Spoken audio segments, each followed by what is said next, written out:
Hey, what's up guys? So in this video, we will see how to fix the Samsung Galaxy A07 not charging to 100%. To fix this issue, just open settings,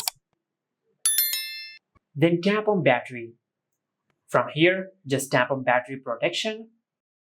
Now, if you have either selected adaptive or maximum battery protection, the charging of your smartphone is stopped at 80% or at the percentage which you have selected, which will not allow your smartphone to charge to 100%.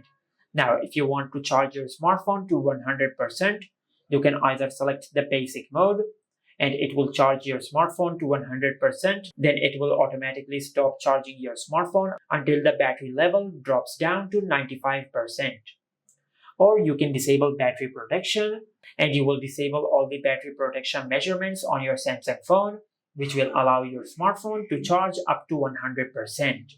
And this is how you can fix the Samsung Galaxy A07 not charging to 100%. Make sure to like, comment, and subscribe. Thank you for watching.